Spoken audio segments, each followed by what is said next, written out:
Hey, what's up, guys? Welcome to the channel. Dana White recently did an interview with Brett Okamoto. It was like a 30-minute interview with ESPN where they talked about all different topics.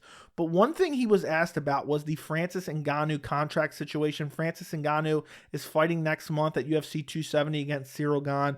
And I feel like now was the perfect time to make a video about the entire Francis Ngannou contract situation.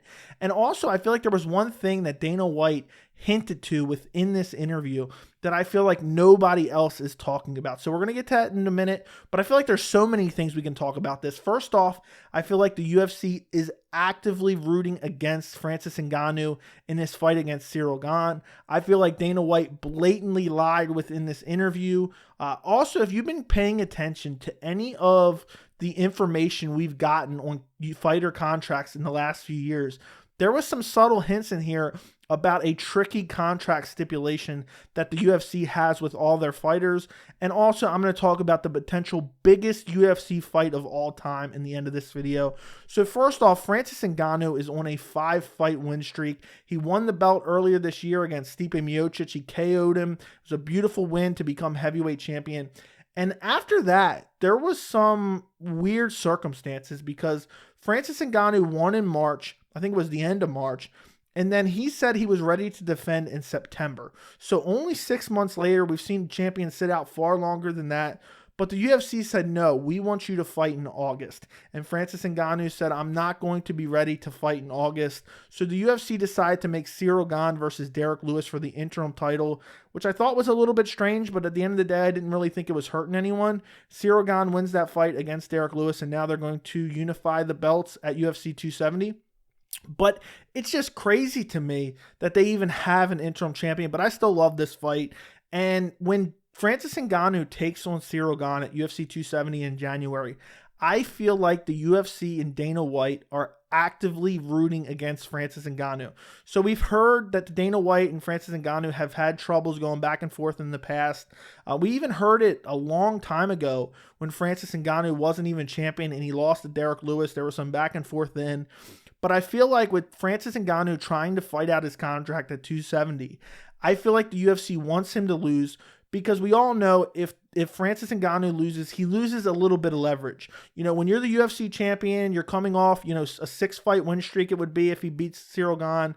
You're at a little bit of a better negotiating standpoint than if you just got finished by Ciryl Gane. You're no longer the champion. You just have a little bit more leverage if you win. So I really believe that Dana White and the UFC want to keep Francis Ngannou, but I feel like they're hoping that he loses to Ciryl Gane. And we've seen stuff like this in the past where, not necessarily with champions, because the champions are always fighting the toughest tests regardless most of the time.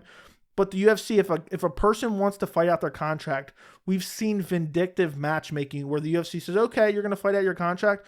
We are literally going to look for the worst possible matchup for you in hopes that you lose because you lose some of your negotiating power. And I feel like, this is kind of what it is here. It's not the matchmaking that they're doing, but they're actively hoping that Ciryl Gane is the guy to beat Francis Ngannou. So next up, I feel like Dana White blatantly lied in this interview. He said something along the lines, if Francis Ngannou doesn't want to be here, no problem, that's fine. He basically saying, if Francis Ngannou doesn't want to fight for us anymore, he can go somewhere else. That is not the case at all. The UFC is not going to let Francis Ngannou go. First of all, I was looking up some statistics on Francis Ngannou. Not only is he on a nasty 5-fight win streak within the UFC, winning via all KO or TKO, finishing Curtis Blades, finishing Cain Velasquez, finishing Junior Dos Santos, finishing Jairzinho Rozenstruik, and finishing Stipe Miocic in his last 5 fights. This guy has never won a fight by any other way than finish. He's either got a KO, TKO, or submission in all his wins, which is a total of 16 wins, which is just absolutely insane. He has 3 losses. They were all by decision. The Derek Lewis loss, neither one of those guys even fought in that fight, so you can't even really count that as a loss. And the Stipe Miocic loss, he just got out-wrestled. But since then, he's rebounded. He's looked better than ever. And this is the exact type of guy the UFC wants as a heavyweight champion. Going out there, constantly getting finishes. He's a huge, muscular guy that everyone looks at, and he's like a freak athlete. This is who the UFC wants. And by no means at all costs does the UFC not want to lose Francis Ngannou.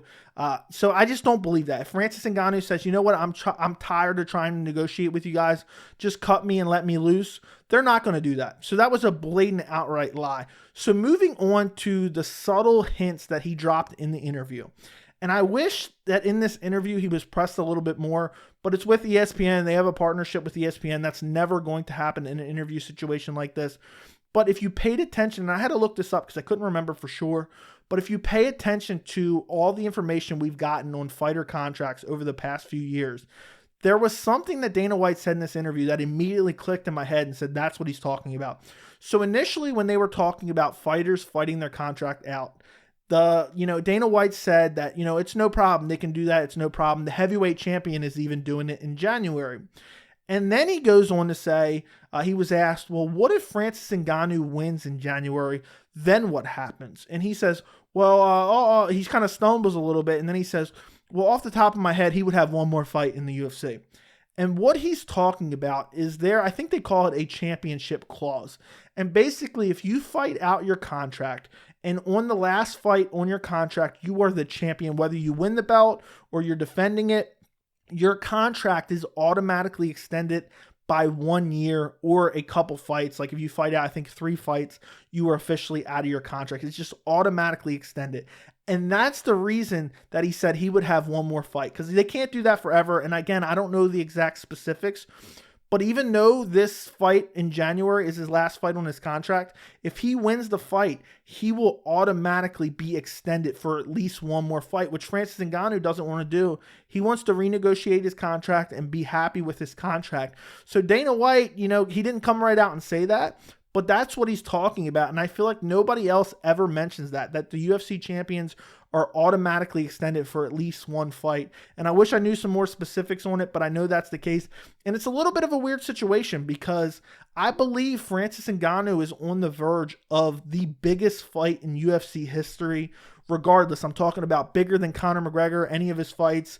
I really believe he's on the verge of that. And I think the UFC knows that as well. So I think they want to keep him. But it's a weird situation because if Francis Ngannou wants out of his contract, then it's going to be very tough. And we've seen fighters fight with the organization, the promotions, over, their rights to be able to go move on. And even if Francis Ngannou does eventually actually fight out his contract, the UFC has a exclusive negotiating period.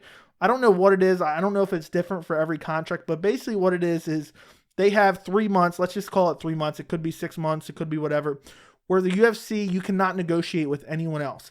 Then after that period, then you can negotiate with other promotions, but still they have a matching clause. So let's say Francis Ngannou beats Ciryl Gane, then let's say he goes on to defend one more time, and he's officially out of his contract.